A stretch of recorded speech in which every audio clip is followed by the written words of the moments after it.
Pernikahan yang tak diinginkan. Bab 164. Davian menghela napas berat. Mbak Aza pasti berpikir, kamu menikahinya karena sekilas mirip Mbak Safa. Dia melipat kedua tangan di dada. Saranku Bang, jelaskan saja. Tapi jika Aza tetap pada asumsinya, maka jalan satu-satunya buktikan jika kamu mencintainya karena dia Azarin, bukan Safa. Din kembali menyugar rambutnya, seraya mendesah berat. Wajar Mbak Aza berpikir seperti itu, Bang. Apalagi dia melihat secara langsung kamar itu. Dia yang notabene memiliki trauma atas pernikahan, jelas dia takut jika pernikahan kedua ini, dia kembali gagal. Davian mengalihkan pandangannya ke arah jendela kamar yang menunjukkan pemandangan Ka'bah. Sepertinya mungkin semua perempuan di dunia ini, takut gagal dalam pernikahan, apalagi pernikahan kedua. Kamu harus mengerti. Aku tahu apa yang Aza kecewakan. Din bergumam lirih, pandangannya tampak menerawang jauh. Aku pernah mengatakan soal foto-foto Safa yang aku pindahkan ke rumah belakang, bahkan ibu juga membenarkan perkataanku saat itu. Setelah melihat semuanya, Aza merasa dibohongi, ungkapnya lirih. Kali ini dia benar-benar merasa bersalah. Lalu dia berencana membatalkan pernikahan kalian. Tanya Davian penasaran, dan Din hanya diam tak menjawab. Kalau kalian gagal nikah besok lusa, aku saja yang nikahi Mbak Aza kalau gitu. Dijamin Mbak Aza gak akan patah hati, aku gak pernah pacaran, rekam jejak baik, dan pastinya aku anak soleh, seloroh Davian bercanda, tetapi Din tak menanggapi. Pikiran Din mendadak kosong. Dia tak tahu harus memulai dari mana menjelaskan. Dia yakin Bibi Esther sudah menjelaskan jika dia sering tidur di kamar tersebut. Astagfirullah. Din mengusap wajahnya sekali lagi. Benar apa yang dikatakan Azarin, terlalu sering dia menjelaskan, terlalu sering mengucap maaf, apa bedanya dia dengan jenderal? 2. Kedatangan rombongan dari Indonesia membawa suasana yang berbeda. Kamar Azarin menjadi titik temu bagi keluarganya. Herlina, Alea, Bibi Siti, Bibi Imas, serta seorang anggota keluarga dari pihak ibu yang akan menjadi saksi di hari pernikahannya. Begitu Herlina memasuki kamar, Azarin langsung bangkit dan menghampirinya, lalu memeluk erat tubuh ibunya. Ada rindu yang lama tertahan, dan kini mengalir dalam dekapan itu. Kamu makin cantik, puji Herlina dengan tatapan penuh kasih setelah melepas pelukan. Azarin tersenyum kecil, merasakan sapuan lembut tangan ibunya di pipi. Maafkan Umi, ya, nak. Terakhir kali kamu pergi, keadaan kita sedang tidak baik. Kamu meninggalkan rumah dalam luka. Azarin menggenggam tangan ibunya yang masih menempel di pipinya, lalu menggeleng pelan. Sudah berlalu, Umi. Aku sudah melupakan semuanya. Namun, saat dia menoleh ke belakang, matanya bertemu dengan Alea, kakaknya, yang selama ini menjadi bayangan kelam di hidupnya. Alea berdiri diam di belakang Herlina, tanpa ekspresi, seakan tidak tahu bagaimana harus bereaksi. Azarin menahan napas. Ada sesuatu dalam tatapan itu yang tak bisa dia abaikan.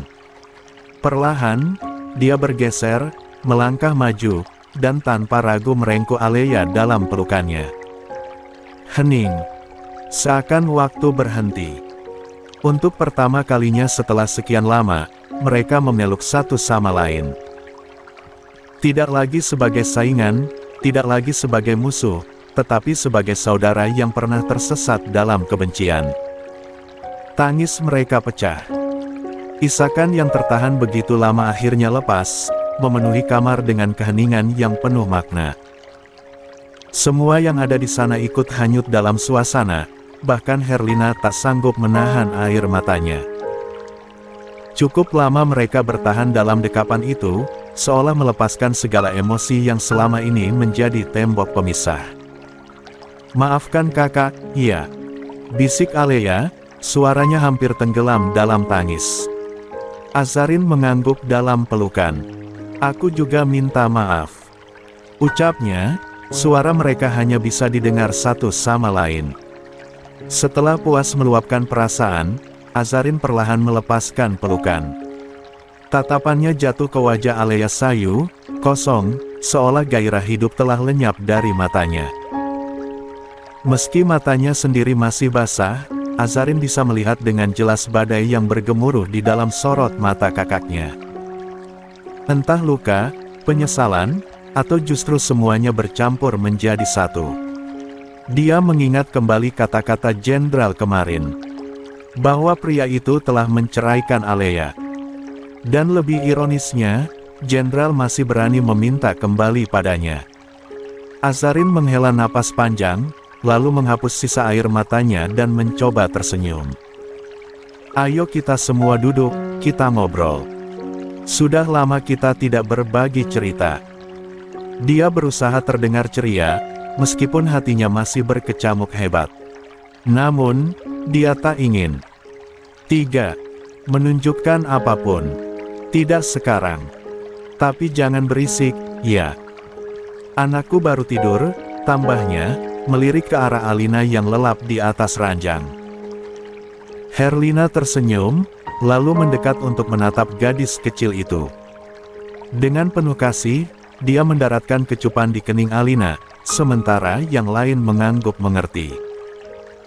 Karena fasilitas kamar hotel yang luas dengan sofa yang nyaman, mereka semua bisa duduk dengan leluasa.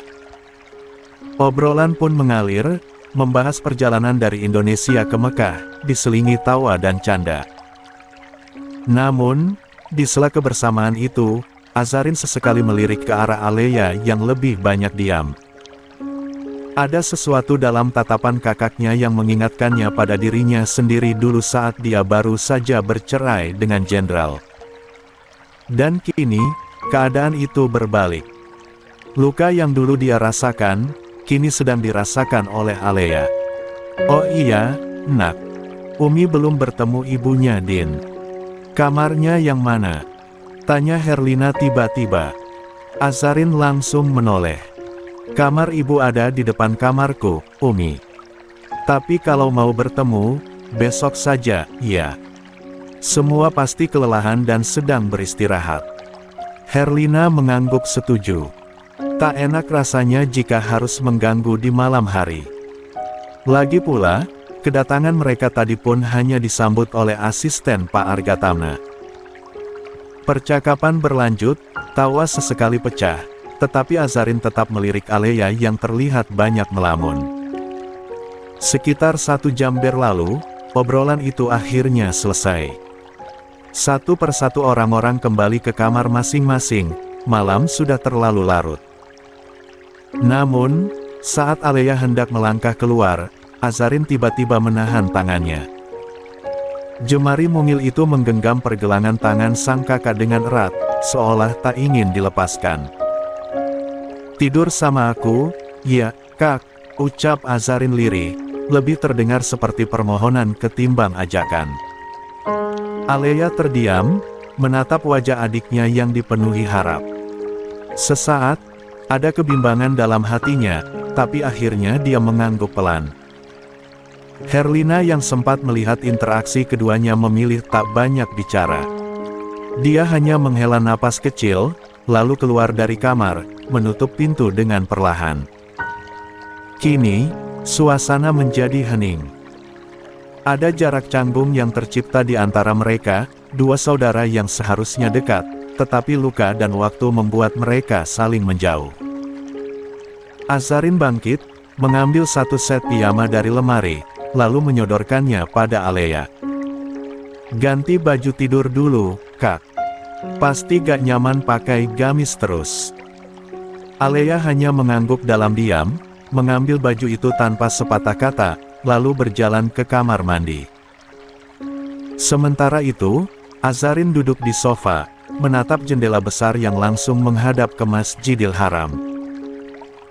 Kerumunan orang masih terlihat khusyuk dalam ibadah, melantunkan doa-doa yang mungkin serupa dengan doa yang dia panjatkan setiap malam, tentang cinta, keluarga, dan hati yang ingin dikuatkan. Denting pesan masuk memecah keheningan. Azarin meraih ponsel yang tergeletak di atas meja. Nama Din terpampang di layar. Dia menghela napas panjang sebelum akhirnya membuka pesan tersebut. Maafkan aku. Mungkin terdengar klise jika aku menjelaskan dan meminta maaf terus-menerus. Tapi aku akan membuktikan bahwa aku mencintaimu, bukan karena kamu mirip dengan mendiang Safa. Kamu adalah kamu, bukan Safa. Sayang. 4. Soal kamar yang kamu lihat, itu memang milik Safa. Aku menyimpan satu fotonya di sana, bukan karena aku belum bisa melupakan, tapi sebagai bentuk penghormatan terakhirku padanya. Azarin menatap layar ponsel lama, sebelum akhirnya meletakkannya kembali di atas meja. Dia bahkan menonaktifkan ponselnya. Bukan karena dia tak peduli atau menolak penjelasan, tetapi ada sesuatu yang lebih besar dari itu, rasa takut.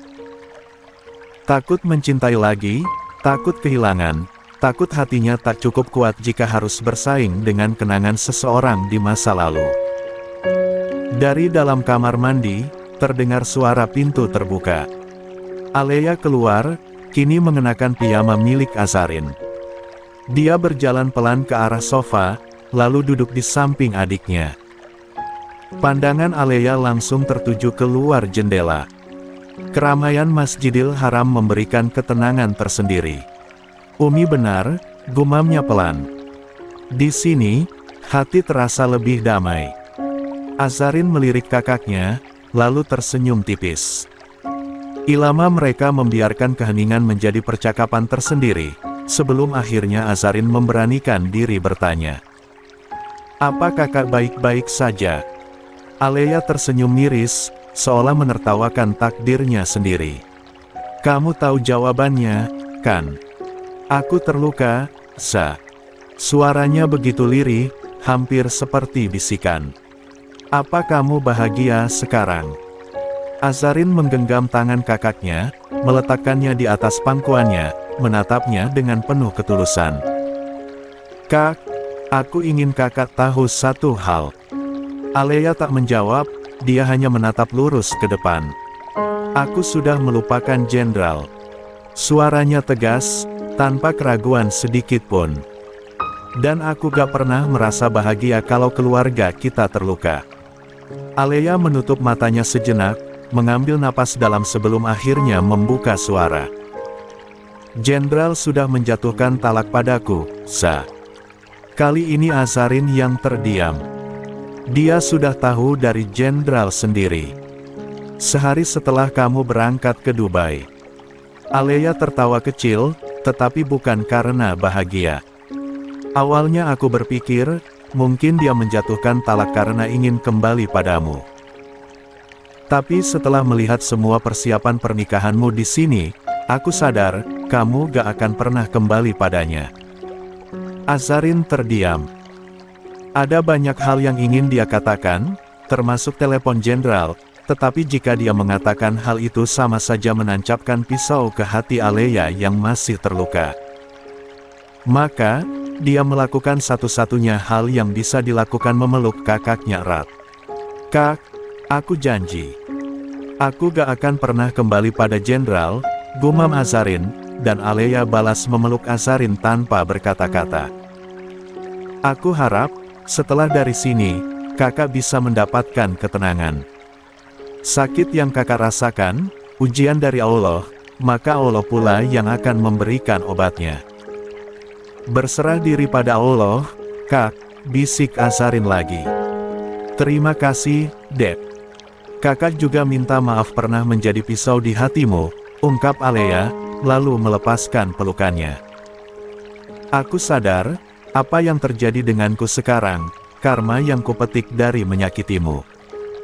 Sekali lagi, maaf. Suara Alea memelan di akhir kalimatnya. Azarin pun bergegas mengusap pundak kakaknya. Aku sudah maafkan, Kak.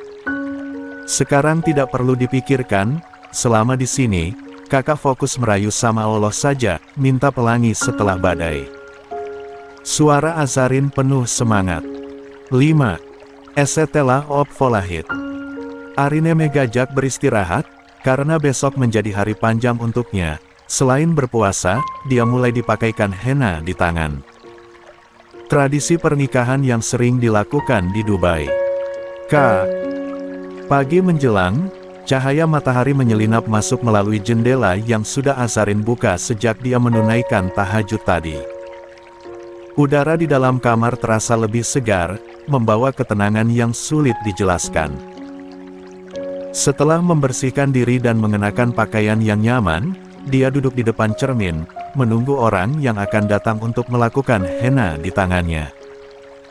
Bukan henna biasa yang modern, melainkan pemakaian henna tradisi dengan menggunakan tinta alami. Alina sendiri sudah kembali ke kamar sang nenek. Azarin sendiri yang mengantarnya sampai ke depan pintu subuh, memastikan gadis kecil itu nyaman sebelum kembali ke kamarnya. Kini, hanya ada dirinya dan Alea di dalam kamar. "Kamu gak mau sarapan, deh?" Suara Alea memecah keheningan. Tangannya sibuk mengoleskan selai di atas roti bakar. Azarin melirik sekilas, lalu mendecak pelan. "Astagfirullah, Kak. Aku puasa, loh," tegurnya, menyadari bahwa kakaknya sedang menggodanya. Alea tertawa kecil. "Ah, iya, lupa. Besok kamu udah sah, ya," gumamnya sambil mengangguk-angguk. "Itu berarti, bakal buka puasa lagi dong." Azarin mengernyit, tidak langsung menangkap maksud kakaknya. "Hah? Maksudnya?" Alea menyeringai. "Iya, buka puasanya diranjang," katanya santai, lalu terkekeh jahil. Wajah Azarin seketika merona. "Apaan sih, Kak?" serunya, berusaha menutupi rasa malunya. Alea semakin geli melihat reaksi adiknya. "Cie, udah kebayang belum?" Godanya semakin menjadi. "Kak," jerit Azarin, menatap kakaknya dengan wajah merajuk sambil melipat kedua tangan di dada. Alea tertawa lepas. Sudah lama dia tidak merasakan momen seperti ini bersama adiknya, hangat, ringan, dan penuh canda. Untuk pertama kalinya setelah sekian lama, ia merasa hatinya lebih damai. Mungkin karena tadi subuh ia menunaikan salat di Masjidil Haram, meminta ketenangan kepada sang pemilik kehidupan. Namun, tawa Alea mendadak terhenti. Dia baru saja menyuapkan roti ke mulutnya ketika tiba-tiba perutnya terasa bergejolak. Rasa mual menyeruak begitu cepat. "Huik, huik." Tangannya buru-buru menutup mulut, lalu dia berlari ke kamar mandi. Azarin yang melihat itu langsung panik, bergegas menghampiri. Kakak kenapa?" Tidak ada jawaban. Hanya suara muntah yang terdengar dari balik pintu kamar mandi, membuat dada Azarin dipenuhi debar cemas yang tidak dia mengerti. 6. Kondisi Alea yang mendadak lemas pagi tadi membuat semua orang cemas. Wajahnya pucat, keringat dingin mengalir di pelipisnya, dan gejolak muntah tak kunjung reda. Herlina tak henti-henti mengelus punggung putrinya, sementara Bu Mahira yang baru saja masuk ke dalam kamar Azarin mengernyit, jelas khawatir. "Mungkin hanya mabuk perjalanan," kata Bibi Siti. "Bisa jadi masuk angin," sahut Azarin. "Tadi subuh kakak lama di Masjidil Haram. Cuacanya di sini juga cukup dingin." Semuanya mengangguk, membenarkan spekulasi tersebut. Sebab, mereka memang tahu Alea menunaikan salat subuh, dan kembali setelah matahari terbit. "Kalau begitu, kita bawa ke klinik saja. Jangan ambil risiko," usul Azarin. Sejak tadi wanita cantik itu, duduk di tepi ranjang, menggenggam tangan kakaknya dengan erat, menatap penuh kekhawatiran. Namun, Bu Mahira segera menggeleng. "Tidak perlu, Nak. Kita panggil dokter ke hotel saja. Biayanya tak masalah, yang penting Nak Alea tidak perlu keluar." Bu, tidak perlu sampai begitu. Aku bisa jalan sendiri, kok. Alea berusaha bangkit, tetapi tubuhnya kembali melemah. Sudah, jangan keras kepala, tegur Bu Mahira lembut. Tunggu saja di sini. Kamu butuh istirahat. Bu Mahira bergegas keluar dari kamar Azarin, berniat meminta asisten suaminya menjemput dokter. Azarin ikut membujuk. Iya, Kak. Sebentar lagi dokter datang. Kamu cuma perlu istirahat. Alea mendesah pelan, lalu menatap Azarin dengan mata yang sedikit sayu. Maaf ya, aku kesini, malah merepotkan. Azarin tersenyum kecil. Udah, gak usah banyak pikiran. Gak ada yang repotin, sakit itu wajar. Alea terdiam, seolah ada sesuatu yang berkecamuk di hatinya. Sorot matanya tampak sayu. Namun, sebelum dia sempat membalas, ketukan di pintu mengalihkan perhatian mereka. Bu Mahira melirik jam di pergelangan tangannya, lalu menoleh ke arah Azarin. Nak, dokternya udah dijemput asisten papa. Tapi, yang akan merias henna sudah datang, nak. Gak apa-apa, kan kakakmu harus pindah ke kamarnya dulu. Azarin menatap Alea ragu. Apa kakak sanggup pindah ke kamar Umi? Alea menelan ludah, lalu mengangguk pelan. Iya, bisa, Dek. Dengan bantuan Bibi Siti, Bibi Imas dan Herlina, Alea akhirnya dipindahkan ke kamar lain untuk beristirahat sambil menunggu dokter datang.